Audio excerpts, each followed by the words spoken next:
تیاریاں مکمل ہو گئیں، صحابہ کرام کو خبر ہوئی تو لباس رسول کی بارگاہ میں آئے، اے لباس رسول آپ عراق جانے کا ارادہ ملتوی کر دیجئے، اس لیے کہ ہمیں معلوم ہے جو لوگ آپ کو آج خطوط دے کر کے بلا رہے ہیں کل یہ دشمن سے مل جائیں گے اور ان کی تلواریں آپ کے خلاف ہوں گی، اس لیے ہماری گزارش ہے کہ آپ تشریف نہ لے جائیں۔ صحابی رسول حضرت ابو سعید خدری، حضرت عبداللہ ابن عباس، حضرت عبداللہ ابن عمر، حضرت عبداللہ ابن زبیر جیسے جلیل القدر صحابہ عرض کر رہے ہیں، مگر میرے امام ان کی باتوں پر کچھ دھیان نہیں دیتے۔ حضرت عبداللہ ابن زبیر رضی اللہ تعالیٰ عنہ نے جب آپ سے کہا کہ آپ سفر عراق کو ملتوی کر دیجئے، آپ نے ارشاد فرمایا حدثنی ابی ان لمکہ بہ کبشا یستحل بہ حرمتها، میں نے اپنے والد محترم سے سنا ہے کہ ایک میڈھا مکہ کی حرمت کو پامال کر دے گا، فما احب ان اکون انا ذلک الکبش، تو میں نہیں چاہتا کہ میں وہی میڈھا بن جاؤں۔ ایک دوسری روایت میں ہے کہ حضرت عبداللہ ابن زبیر نے عرض کیا سرکار اگر آپ جانا ہی چاہتے ہیں مسجد میں تھوڑی دیر قیام فرمائیں تاکہ آپ کی مدد کے لیے میں لوگوں کو جمع کر لوں۔ سرکار امام حسین فرماتے ہیں کہ خدا کی قسم بالشت پر میں زمین مسجد کے باہر قتل کیا جاؤں، اس سے بہتر ہے کہ میں بالشت پر مسجد کے اندر قتل کیا جاؤں۔ سرکار امام حسین علی جدہ و علیہ السلام جانے پر مضر ہیں، لوگوں کو سمجھ میں نہیں آتا کہ اتنے جلیل القدر صحابہ عرض کر رہے ہیں مگر اس کے باوجود حضرت امام حسین کیوں جانا چاہتے ہیں۔ مقام صفاہ میں جب فرزدق شاعر سے ملاقات ہوئی اور فرزدق شاعر نے پوچھا کہ سرکار آپ کوفہ والوں کے پاس تشریف لے جا رہے ہیں، حالانکہ ان کے دل آپ کی جانب ہے، ان کی تلواریں بنو امیہ کے ساتھ ہیں، آپ وہاں تشریف نہ لے جائیں، مگر حضرت امام نے اس وقت ظاہراً جو راز کی بات تھی اس سے پردہ ہٹایا اور آپ نے ارشاد فرمایا کہ اگر میں اتنی جلدی نہ کرتا تو مجھے ڈر تھا کہ مجھے مکہ ہی میں گرفتار کر لیا جاتا۔ حضرت امام حسین علی جدہ و علیہ السلام نے جو ظاہری صورت اور ظاہری سبب بتایا تھا وہ تو یہ تھا، مگر مقام صفاہ سے جب حضرت امام آگے بڑھے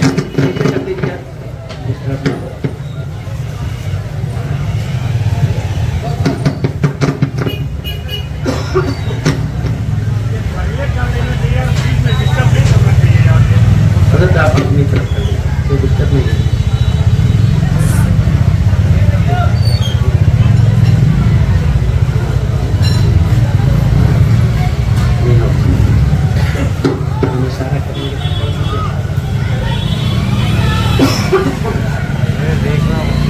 حضرت امام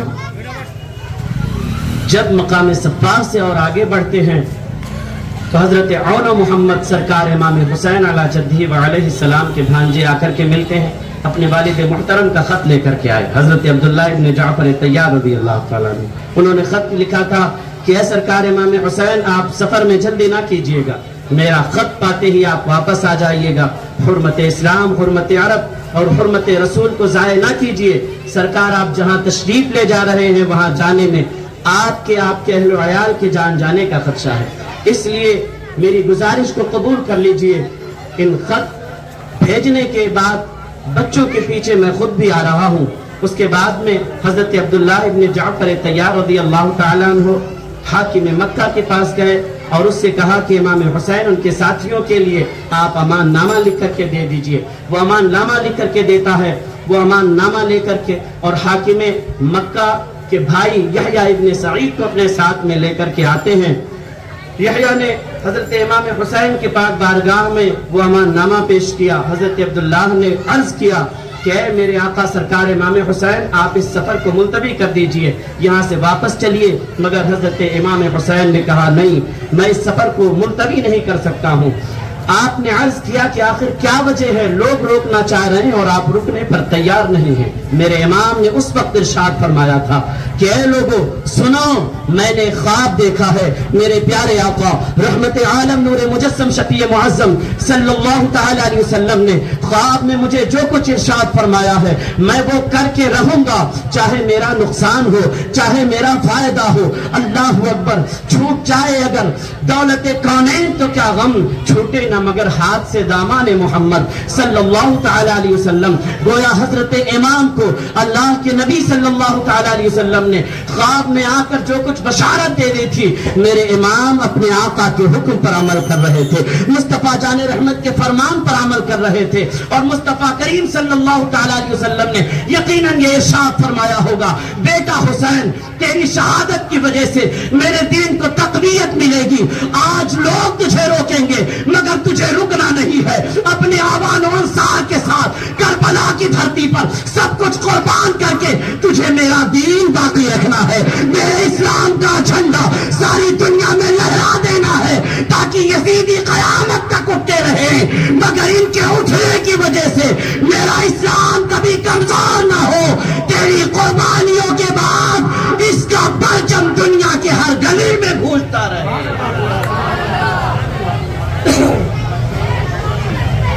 نعرہ تکبیر، نعرہ رسالت، ذکر شہدائے کربلا، ایک نعرہ حیدری، نعرہ تکبیر، نعرہ رسالت۔ امام حسین علی جدہ وعلیہ السلام وہاں سے آگے بڑھے، مقام ضرود میں آپ نے قیام فرمایا۔ کنویں کے پاس میں ایک خیمہ نصب تھا، سرکار نے پوچھا کہ یہ کس کا خیمہ ہے؟ لوگ کہنے لگے کہ یہ زہیر ابن قین کا خیمہ ہے، یہ حج کر کے واپس آ رہے ہیں۔ آپ نے اپنے قاصد کو زہیر کے پاس بھیجا، ان کو بلا لاؤ، میں ان سے ملاقات کرنا چاہتا ہوں۔ زہیر نے آپ سے ملاقات کرنے سے انکار کر دیا تو ان کی بیوی کہنے لگی کیا عجب بات ہے کہ ابن رسول آپ کو ملاقات کے لیے بلائیں اور آپ انکار کرتے پھریں۔ بیوی کی بات سنی تو وہ ملاقات کرنے کے لیے تیار ہو گئے۔ انہوں نے کہا ٹھیک ہے، میں ابن رسول سے ملاقات کرنے کے لیے جاتا ہوں۔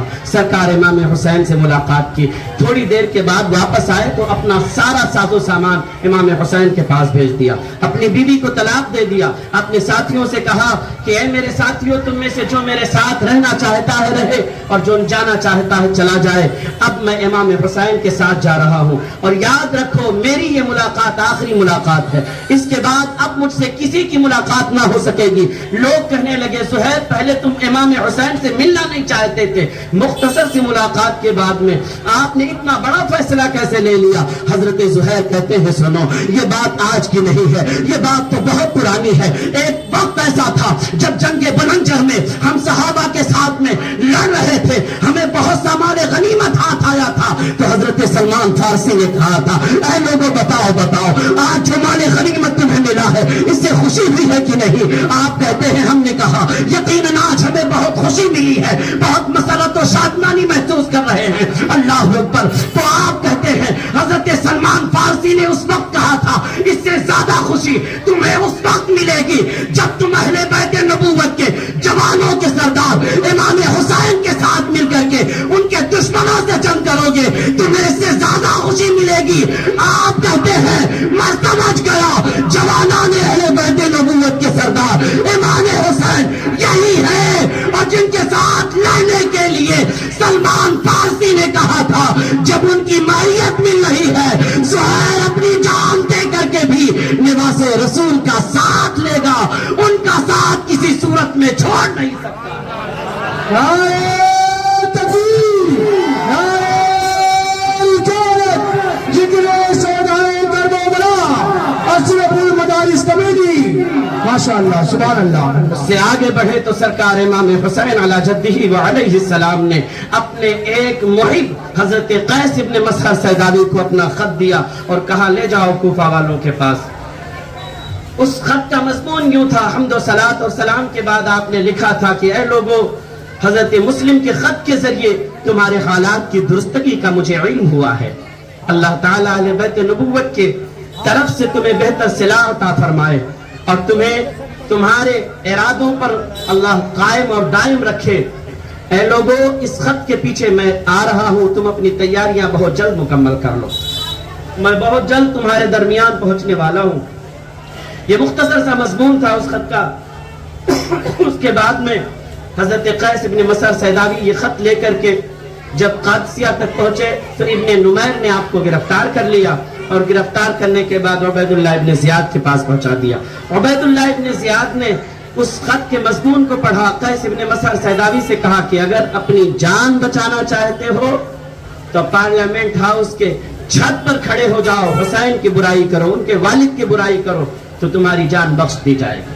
حضرت قیس ابن مسعر سیداوی چھت پر کھڑے ہوئے اور آپ نے حمد و صلات کے بعد کہا، اے لوگوں کیا تمہیں معلوم نہیں اس وقت پوری روئے زمین میں اگر کوئی بندہ سب سے افضل ہے تو وہ نواس رسول حضرت امام حسین علی جدہ علیہ السلام ہے۔ ان کے والد محترم شیر خدا فاتح خیبر ہیں، ان کے نانا مصطفیٰ جان رحمت صلی اللہ تعالی علیہ وسلم ہیں، جن کا کلمہ پڑھا ہے تم نے، ہم نے۔ اس لیے میں گزارش کرتا ہوں کہ تمہارے خطوط کے بعد میں وہ آ رہے ہیں کوفہ، تم اپنی تیاریاں مکمل کر لو، ان کی زبان پر لبیک کہنے کے لیے تیار ہو جاؤ، ان کے لیے اپنے سر کو قربان کرنے کے لیے تیار ہو جاؤ۔ اس کے بعد حضرت قیس ابن مسعر سیداوی نے عبیداللہ ابن زیاد اور اس کے باپ کی برائیاں بیان کرنے شروع کی۔ عبیداللہ ابن زیاد آپ بگولا ہو گیا، اس نے اپنے ایک آدمی کو بلا کر کے کہا کہ اسے وہیں سے دھکا دے دو تاکہ یہ زمین پر گرے، اس کی ہڈیاں چکنا چور ہو جائے۔ اس نے دھکا دے دیا۔ حضرت قیس ابن مسعر سیداوی نیچے آئے، جام شہادت نوش کر لیتے ہیں۔ اس طرح ایک اور محب اہل بیت نے امام حسین کے نام پر اپنی جان کو قربان کر دیا۔ قبر رحمت ان کے مرقد پر قہرباری کرے، حشر تک شان کریمی ناز برداری کرے۔ سرکار امام حسین علی جدہ علیہ السلام وہاں سے آگے بڑھتے ہیں اور امام حسین علی جدہ علیہ السلام جب کوہ ذی حشم میں جا کر کے آپ پڑاؤ کرتے ہیں، دوپہر کا وقت تھا کہ ہر 1000 کا لشکر لے کر کے آ جاتا ہے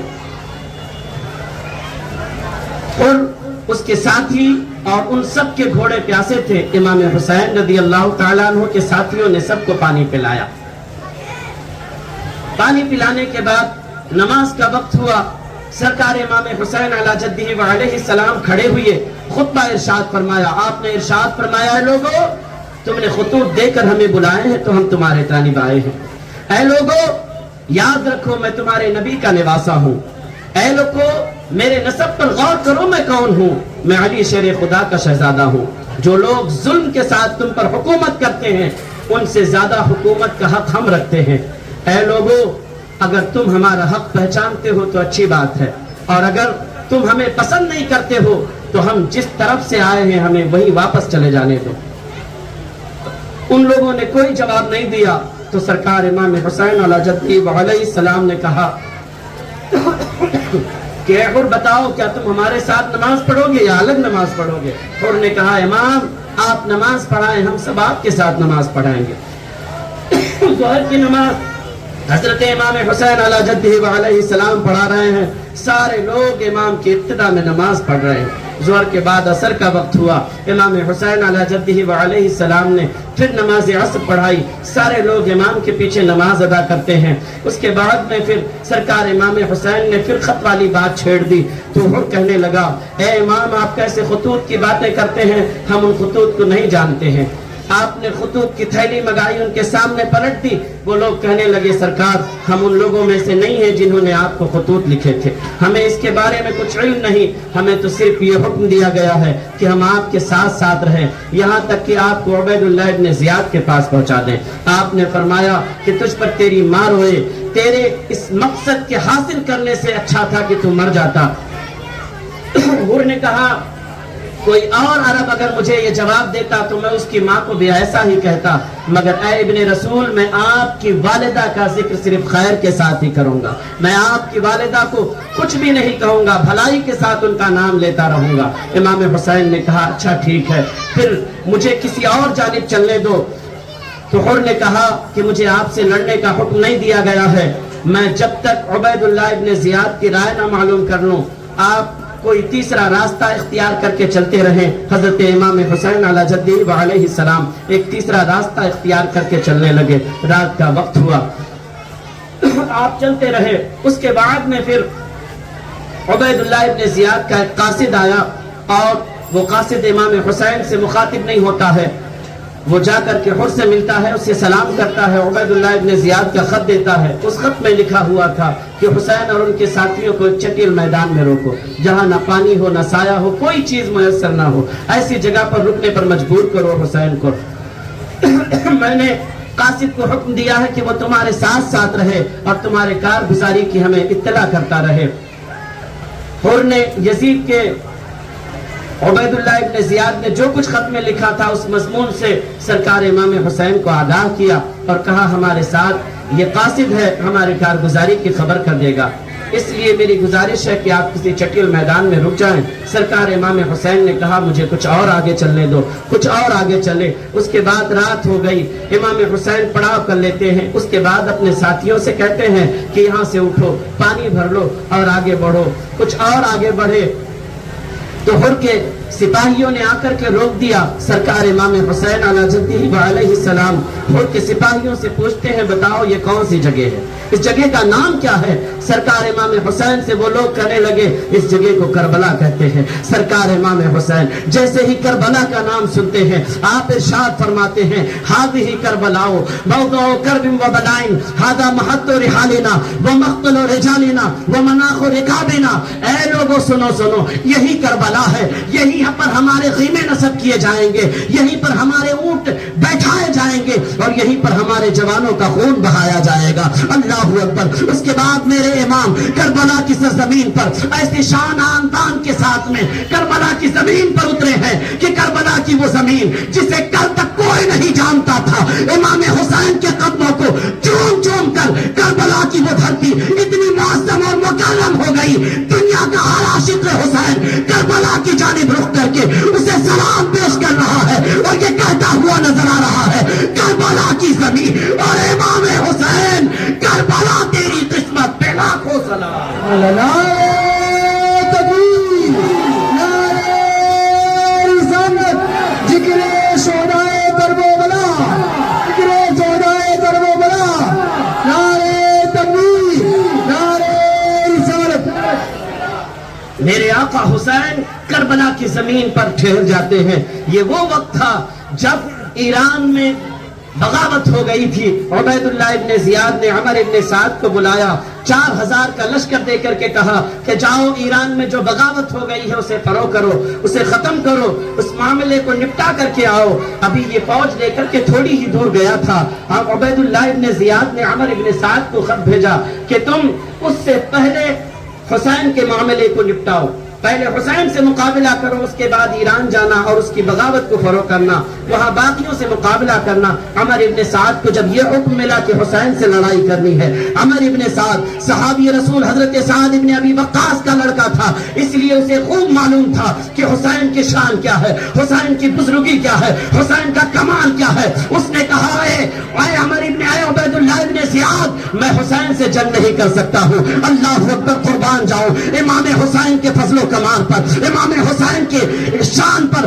آپ کی عظمت پر کہ آپ کا دشمن, آپ کا جانی قاتل بھی آپ کے فضل و کمال کا اعتراف کرتا ہوا نظر آ رہا ہے. کہاں گئے وہ لوگ جو یہ کہتے ہیں مارکہ کربلا دو شہزادوں کی جنگ تھی؟ خدا کی قسم میں کہتا ہوں اللہ نے آگ دی ہے, تاریخ کربلا اٹھا کر کے دیکھو, دو شہزادوں کی جنگ نہیں. میرے آقا حسین کا قاتل بھی مانتا ہے کہ وہاں دو شہزادے نہیں, شہزادہ تو فقط ایک سرکار امام حسین تھے. اسی لیے وہ آپ کے فضل و کمال کو مانتا بھی ہے اور پہلے انکار بھی کرتا ہے جنگ کرنے سے.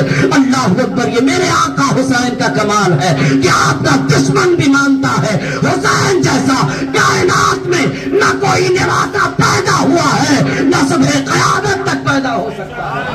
سبحان اللہ. نعرہ تکبیر, نعرہ رسالت, ذکر شہدائے کربلا, یا حسین یا حسن یا حسین.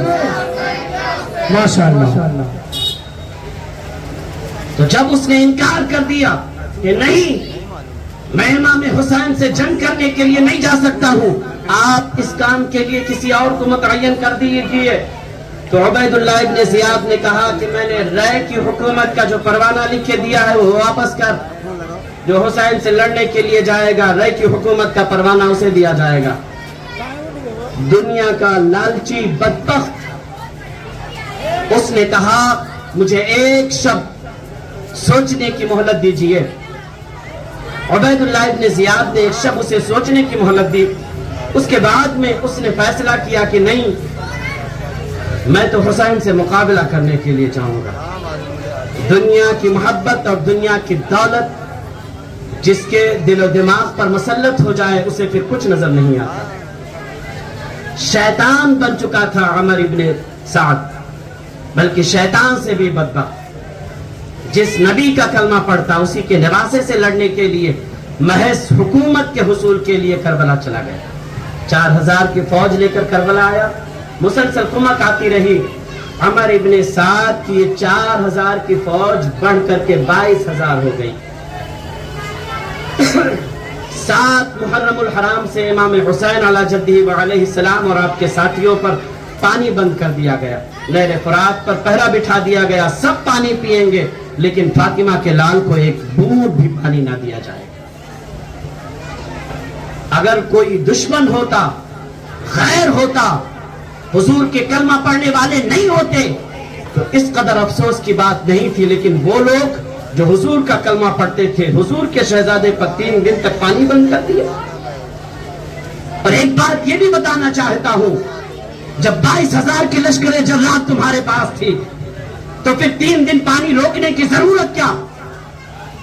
حضرت امام حسین کے ساتھ تو صرف کل 82 نفوس قدسیہ، ان میں بچے بھی ہیں۔ پھر امام حسین لڑنے کے ارادے سے بھی نہیں آئے ہیں، لیکن ان بدبخت یزیدیوں کو معلوم تھا کہ اگرچہ ہم 22000 کی لشکر لیے کھڑے ہیں، لیکن حسین اگر فاتح خیبر کا بیٹا بن کر کے ان کی جرات اور ان کی شجاعت کا مظاہرہ کرنے لگے گا تو فقط حسین ہی ساری یزیدی فوج کو ہلا کر کے رکھ دیں گے۔ حسین کے ساتھ والا ایک آدمی ہی ساری یزیدیوں کو فنا کر کے رکھ دے گا۔ اللہ اکبر۔ اور ہوا بھی یہی کہ یہ یزیدی بدبخت یہ سمجھ رہے تھے کہ 22000 کی لشکر جرار لے کر کے ہم حسین کو مٹا دیں گے۔ خدا کی قسم حسین نہیں مٹے ہیں، حسین کا نام باقی ہے، حسین کا ذکر باقی ہے، حسین کا نسب العین باقی ہے، لیکن یزید مٹ گیا ہے۔ یزید کی 22000 وہ لشکر جلال مٹ گئی ہے۔ حسین کا ذکر کل بھی باقی تھا، آج بھی باقی ہے، صبح قیامت تک باقی رہے گا۔ نعرہ تکبیر، نعرہ رسالت، ذکر شہدائے کربلا، نعرہ تکبیر، نعرہ رسالت۔ ماشاءاللہ۔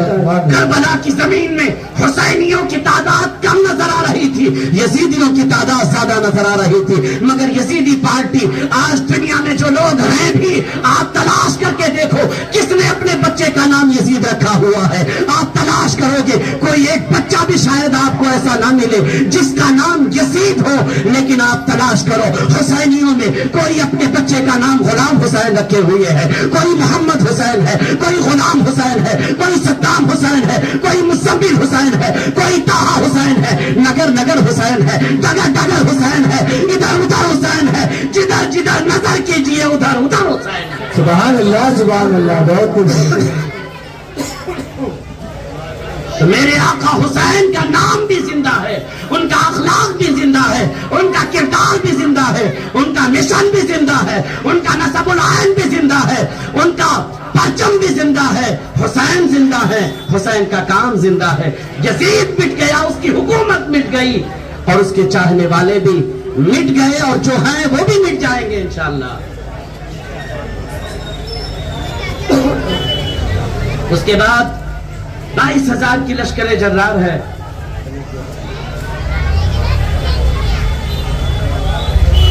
نعرہ تکبیر، نعرہ رسالت، ایک نعرہ حیدری، ایک نعرہ حیدری، حضرت علامہ مولانا صدام حسین صاحب قبلہ، نعرہ تکبیر، نعرہ رسالت۔ بہت خوب، سبحان اللہ، سبحان اللہ۔ امام حسین علیہ جدہ وعلیہ السلام ایک شب عمر ابن سعد کو پیغام بھیجتے ہیں، میں تم سے ملنا چاہتا ہوں۔ عمر ابن سعد اپنے چند سواروں کے ساتھ میں لشکر کے درمیان آ گیا، امام بھی اپنے ساتھیوں کے ساتھ لشکر کے درمیان تشریف لے گئے۔ اس کے بعد دونوں تنہائی میں جاتے ہیں، کچھ گفتگو ہوتی ہے، پھر میرے امام ارشاد فرماتے ہیں کہ اے عمر ابن سعد، میں 3 باتیں پیش کرتا ہوں، ان میں سے جو چاہو اسے قبول کر لو۔ آپ نے کہا کہ میں جہاں سے آیا ہوں مجھے واپس وہیں جانے دیا جائے، یا تو پھر مجھے کسی سرحدی علاقے پر لے چلو، میں وہاں رہ کر کے اپنی باقی زندگی گزار لوں، یا پھر مجھے یزید کے پاس جانے دو، جس طرح میرے بھائی امام حسن مجتبیٰ نے ان کے والد حضرت امیر معاویہ سے اپنے معاملے کو طے کر لیا تھا، میں ایسے ہی یزید سے مل کر کے اپنا معاملہ طے کر لوں گا، تم چاہو تو اطمینان کے لیے میرے ساتھ ساتھ چل سکتے ہو۔ عمر ابن سعد اس بات کا قائل ہوا کہ آپ صلح کی راہ میں ہیں اور انشاءاللہ اب جنگ کی کوئی بات نہیں۔ اس نے خوش ہو کر کے خط لکھا اور اس خط میں امام حسین کی ان تینوں تجاویز کو لکھ دیا۔ اس کے بعد میں آخر میں اپنی رائے لکھی کہ اللہ تعالیٰ نے اس معاملے کو سلجھا دیا ہے، اب انشاءاللہ لڑائی کی نوبت نہیں آئے گی، لڑائی کی باری نہیں آئے گی۔ عبید اللہ ابن زیاد کے پاس یہ خط پہنچا، اس نے خط پڑھا اور کہنے لگا کہ ایسے آدمی کا خط ہے جو اپنے قوم پر بڑا مہربان ہے اور اپنے امیر کا بڑا وفادار شخص ہے، چل میں نے تیری بات کو قبول کر لیا۔ لیکن وہی بدبخت شمر دلجوشن بیٹھا ہوا تھا، وہ کہنے لگا کہ اے امیر آپ کیسی باتیں کر رہے ہیں، حسین آج آپ کی زمین پہ اترے ہوئے ہیں، آپ چاہیں تو آپ جو معاملہ چاہیں ان کے ساتھ کریں، آج حسین سے کہیے کہ وہ آپ کے ہاتھ پر بیعت کرے، اگر وہ بیعت نہ کرے تو یہاں سے جانے مت دیجئے۔ حسین اگر یہاں سے چلے گئے تو طاقت و قوت ان کے لیے ہوگی، ذلت و رسوائی آپ کے لیے ہوگی، اس کے بعد آپ حسین پر قابو نہیں پا سکیں گے۔ ان بدبختوں کو بھی معلوم تھا کہ یزید طاقت کے نشے میں لوگوں کے سر جھکا سکتا ہے، مگر حسین کی محبت اہل ایمان کے دلوں میں اللہ نے جو رکھی ہے، کوفہ کی زمین سے حسین کو نکلنے تو دو، حسین کے چاہنے والے پروانوں کی طرح اس طرح حسین پر ٹوٹ پڑیں گے کہ کوئی یزیدی کسی طرف نظر نہیں آئے گا، جدھر نظر اٹھاؤ گے حسین کے چاہنے والے حسینی ہی حسینی نظر آئیں گے۔ بہت خوب، سبحان اللہ سبحان اللہ، ماشاءاللہ۔ عبید اللہ ابن زیاد کی رائے بدل گئی اور اس نے کہا تم نے صحیح مشورہ دیا ہے۔ اس کے بعد ایک خط لکھا، اس میں لکھتا ہے کہ اے عمر ابن سعد میں نے حسین سے جنگ کرنے کے لیے بھیجا ہے، حسین کو بچانے کی فکر کرنے کے لیے تمہیں نہیں بھیجا ہے، اگر تم میرے حکم پر عمل نہیں کر سکتے سمر جلجوشن کو میری فوج دے دو، وہ میرے حکم پر عمل کرے گا۔ سمر جلجوشن سے کہہ دیا کہ اگر میری بات نہ مانے تو سب سے پہلے عمر کا سر کاٹ کر میرے پاس بھیج دینا۔ سمر جلجوشن وہ خط لے کر کے میدان کربلا میں آیا، عمر ابن سعد کو دیا۔ عمر ابن سعد نے خط کے مضمون کو پڑھا اور کہنے لگا کہ تو بڑا بدبخت ہے، یقیناً میری رائے پر عمل کرنے سے تو نے روکا ہوگا عبید اللہ ابن زیاد، تو نے سارا معاملہ بگاڑ رکھا ہے، خدا کی قسم حسین سر کٹا سکتے ہیں مگر عبید اللہ ابن زیاد کے ہاتھ پر یزید کے نام کی بیعت نہیں کر سکتے، وہ سچے آدمی ہیں، وہ جان دینا پسند کریں گے مگر کبھی بھی اپنا ہاتھ یزید کے ہاتھ پر دینا پسند نہیں کر سکتے۔ بہت خوب، سبحان اللہ سبحان اللہ۔ عمر ابن سعد بھی جانتا تھا، یہ ظالم یہ دشمن بھی جانتے ہیں حسین سچے ہیں اور ان کی سچائی کا تقاضا یہ ہے کہ سب لٹا دیں گے، نبی کا دین ہاتھ سے نہیں جانے دیں گے۔ اللہ اکبر۔ اس کے بعد عمر ابن سعد بدبخت جس کے دل میں دنیا اور دنیا کی محبت سما گئی، اس لیے کہتا ہوں پیارے اگر اللہ دولت دے تو اس سے اسی کی راہ میں خرچ کرنے کی توفیق بھی مانگو، ورنہ بسا اوقات دنیا کی دولت انسان کو جہنم کے راستے پر لے جاتی ہے اور وہ اپنے مال کو خرچ کر کے جہنم کا حقدار بن جایا کرتا ہے۔ دولت دے رب تعالیٰ تو آپ اللہ تعالیٰ کی بارگاہ میں ہاتھ اٹھا کر جذبہ عثمانی بھی مانگو، سخاوت عثمانی کا انداز بھی مانگو تاکہ رب تعالیٰ تمہیں ایسی ہی سخاوت کی توفیق بھی عطا فرما دے۔ تو سرکار امام حسین علی جدہ وعلیہ السلام سے لڑنے کے لیے عمر ابن سعد تیار ہو گیا۔ 9 محرم الحرام شام کے وقت اس نے اپنی فوج کو کہا کہ حملہ کرو حسین پر۔ حضرت امام حسین علی جدہ وعلیہ السلام ایک جگہ بیٹھ کر کے ٹیک لگائے ہوئے تھے، آنکھیں لگ گئی، فوج کی آواز قریب سے آتی سنائی دی تو بہن سیدہ زینب نے آواز دے کر کے اٹھایا، حضرت امام حسین بیدار ہوئے تو بہن کہنے لگی بھائی معلوم نہیں کہ فوج کی آواز بہت قریب سے آ رہی ہے، معلوم کیجئے کیا بات ہے۔ سرکار امام حسین علی جدہ وعلیہ السلام کہتے ہیں ابھی میری آنکھ لگ گئی تھی، اے پیاری بہن میں نے خواب میں حضور کی زیارت کی ہے، میرے آقا نے ارشاد فرمایا حسین اب جلد ہی تم میرے پاس آنے والے ہو۔ آپ کی بہن کہتی ہے ہائے مصیبت، کہ اس غریب الوطنی میں اب آپ کو بھی جام شہادت نوش کرنا ہوگا۔ آپ کہتے ہیں پیاری بہن صبر کا دامن اپنے ہاتھ سے نہ چھوڑنا۔ سرکار امام حسین علیہ جدہ و علیہ السلام کہتے ہیں معلوم کرو کوفیوں سے یہ اس وقت حملہ ہم پر کیوں کر رہے ہیں۔ معلوم کیا تو انہوں نے کہا کہ حسین سے کہو یزید کی بیعت کرنے یا لڑنے کے لیے تیار ہو جائیں۔ سرکار امام حسین علیہ جدہ و علیہ السلام نے کہا ان لوگوں سے کہو ہمیں ایک شب اللہ کی عبادت کی توفیق، اللہ کی عبادت کا کرنے کا موقع دے دیں، ایک شب کی مہلت دے دیں۔ حسین نمازوں سے پیار کرنے والے، حسین سجدوں سے پیار کرنے والے، حسین تلاوت قرآن سے پیار کرنے والے، آج زندگی کی آخری شب ہے تو حسین چاہتے ہیں یہ آخری شب بھی حسین کی تلاوت قرآن میں گزر جائے، سجدوں میں گزر جائے، تسبیح و تحلیل میں گزر جائے، رب کی فرما برداری اور رب کی بندگی میں گزر جائے، لمبے لمبے سجدوں میں گزر جائے، اس لیے کہ میرے آقا حسین جانتے تھے کہ کل اس کربلا کے میدان میں یزید کا یہ 22,000 کا لشکر نہ رہے گا، لیکن اللہ کی عزت کی قسم کربلا کی زمین پہ حسین کے سجدے کا نشان باقی رہے گا۔ حسین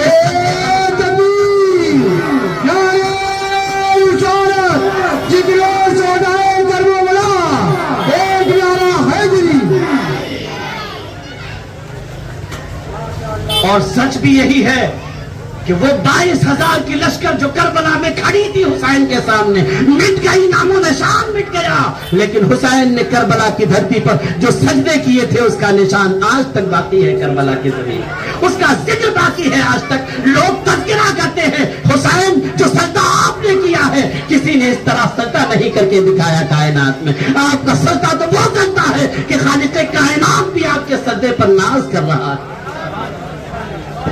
میرے آقا حسین علیہ جدہ و علیہ السلام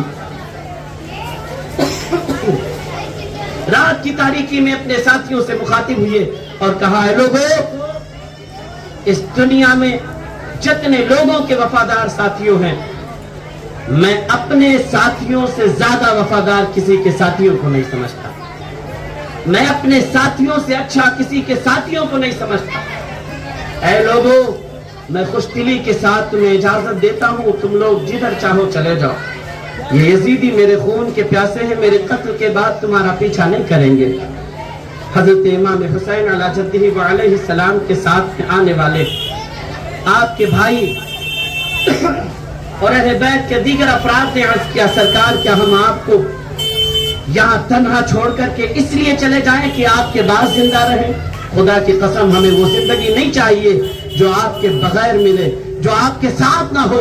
حسین ہم آپ کے ساتھ آئے ہیں، زندہ رہیں گے آپ کے ساتھ، جام شہادت پئیں گے آپ کے ساتھ، لیکن آپ کا ساتھ چھوڑ کر کے نہیں جائیں گے۔ حسین کے کچھ اور ساتھی کھڑے ہوئے، اے میرے آقا حسین ہم تو یہ چاہتے ہیں کہ اللہ تعالی ہماری زندگی کو لے لے اور اس کے بعد میں پھر زندگی دے، ہمارا سر پھر کاٹ دیا جائے، اس کے بعد اللہ پھر زندگی دے، اس کے بعد سر پھر کاٹ دیا جائے، 1000 مرتبہ زندگی ملے، آپ کے نام پر یہ زندگی قربان ہو جائے، لیکن کاش اس قربانی کے بعد میں اللہ آپ کو محفوظ رکھے، آپ کی آل کو محفوظ رکھے۔